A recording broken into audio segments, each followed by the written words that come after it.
Good morning. It is August the 3rd, 2017. Time to kick off another trading day with our usual disclaimer. Hypothetical simulated performance results have certain limitations.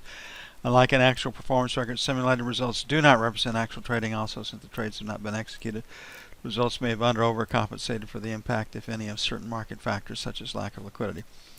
Simulated trading programs in general are also subject to the fact that they're designed with the benefit of hindsight. No representation is being made that any account will or is likely to achieve profit or losses similar to those shown. Okay, we can see the effects of the Bank of England keeping their rate unchanged. That was expected. So that piece of news probably won't impact the market. Treasuries traded higher off of that instantaneous spike. There was a chance that the Bank of England might raise rates, meaning money would stay in England that wanted yield as opposed to coming to the United States. Market rallies up, and here we sit. So we're at resistance. Resistance is 8 to 12. Our first sell is 7 to 11. Market is trying to trade up. 15 to 19 for sell 2. Got pretty strong yesterday off the idea that there's a relative shortage of Treasury securities, with only $62 billion being raised next week. And not all of that, of course, is new money. So buy Treasuries, and that's what gave us the strength yesterday. On the buy side, we were hoping this morning to start out to buy 2601s to 29s. I'm going to leave it at that, but it may take 4s or better to get in. This area right here.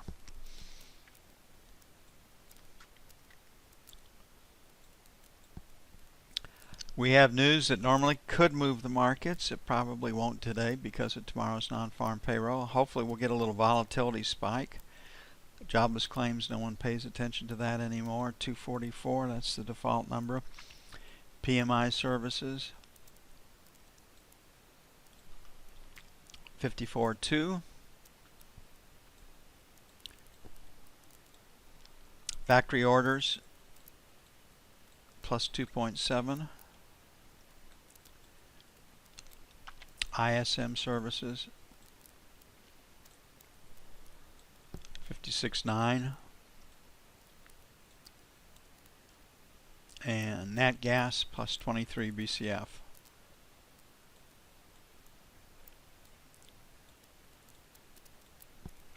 The focus will be ISM services and factory orders right here in the middle. These numbers, if as forecast, are supportive for equities, not so for treasuries. And again, summer statistics are pretty unreliable. In the summertime, the norm is everybody talks how the economy is softening. Numbers aren't there, but the real year economically, and I think for everything else, really starts when everybody goes back to school.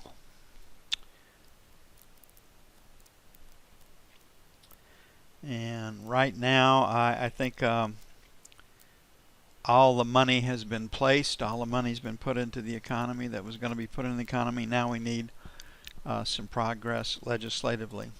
And Republicans and Democrats are fighting Trump every step of the way, trying to discredit his. But we need to get back to what we do, or used to do: make things, make them in the United States, not export it overseas. And why do you export it overseas? Because of rules and regulation and taxes. Tax and industrial policy ultimately determines the strength of your economy. And if you want to see what a burden rules and regulations and taxes are, look at the EU. They're ecstatic when they get a growth rate of 1%. And we're doing our damnedest to get there as fast as we can. Okay, looking at the 30-year, the knob spread is up to 28.13 because of the rally. It started off this morning at 28.03, which was higher. I had resistance starting at the 12 to 16 area, so we'll put resistance 24.28, number 1. 31 to 03, sell 1. 7 to 11, sell 2. 16 to 20 be number 1. So buying the breakout. 9 to 13 will be buy 1. Buy 2 will be 1 to 5.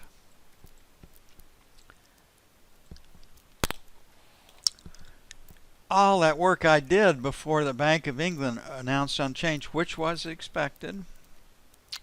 All the numbers and levels quickly fell.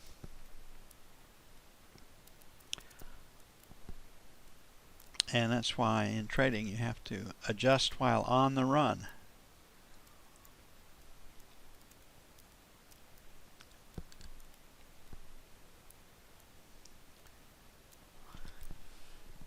Gold reacted as treasuries did.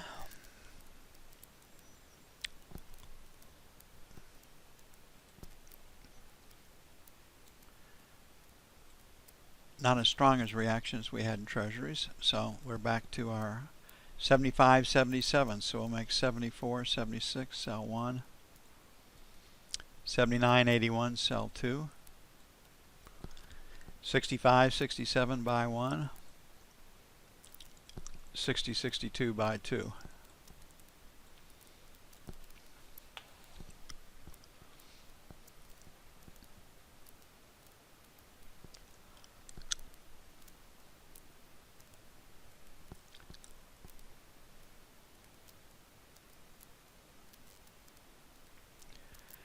Looking at the euro.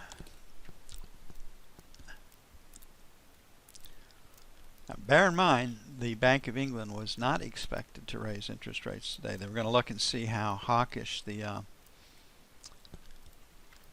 statement was. So, from my perspective and the rest of it, okay, they didn't raise rate. They left things unchanged. That was expected. Why are the markets moving right now? And you can see the euro hasn't moved all that much. So we've got 1890, 1900, sell 1. 1920, 1930, sell 2. On the buy side, 50 to 60, buy 1. 1825, buy 2.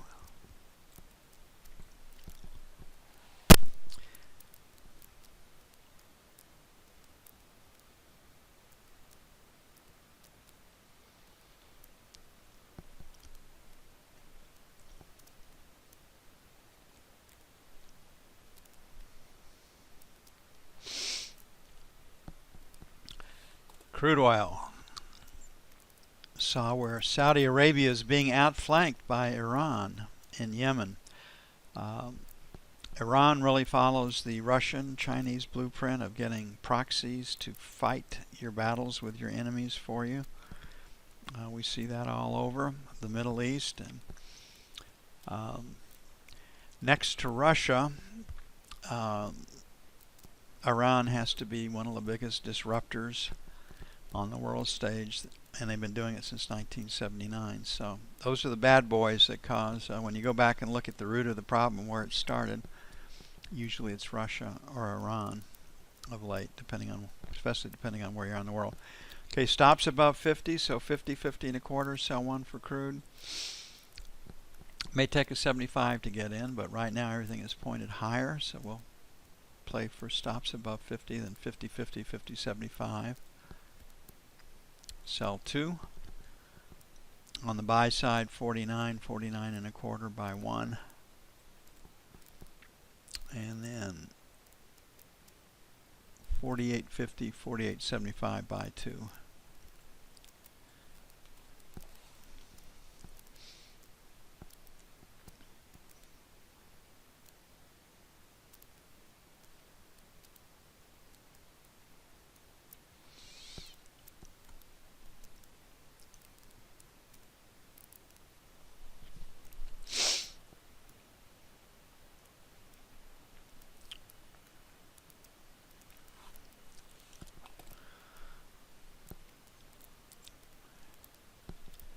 And looking at the E-mini, okay, everybody cited tech stock selling overnight.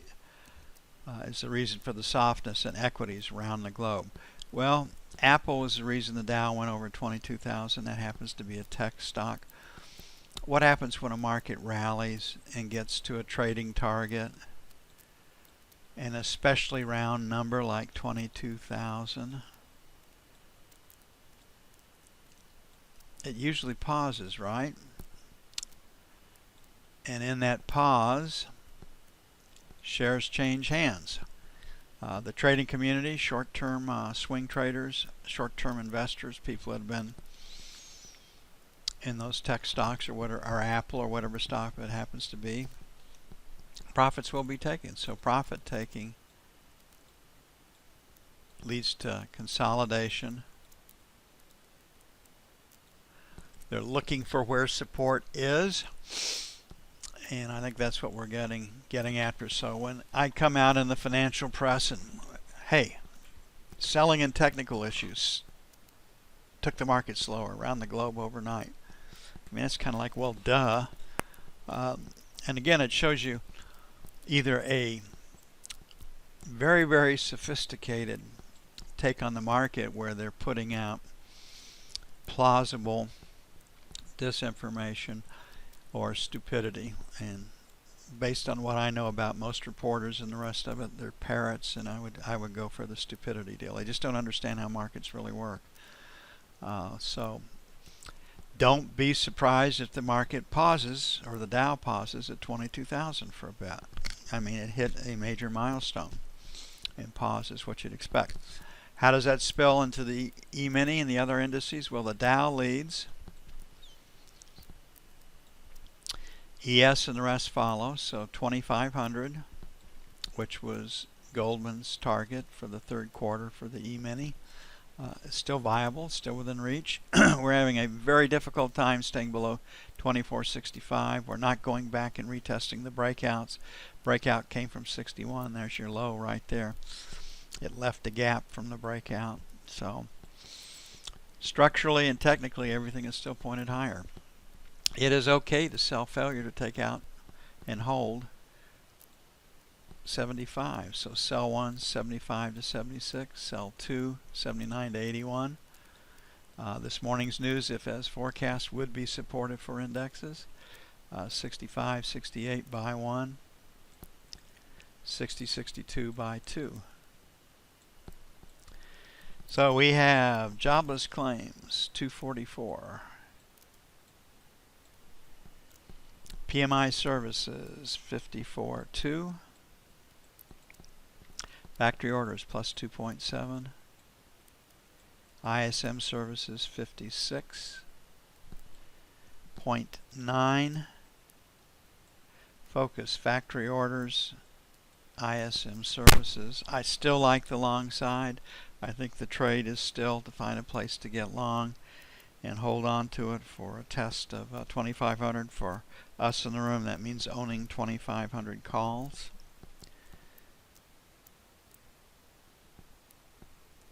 And letting the market work its way up to that number. Okay, it's going to take a bit to get everything up and posted. I'm going to get busy on that. I will be with you as soon as possible. Back for Pat's numbers.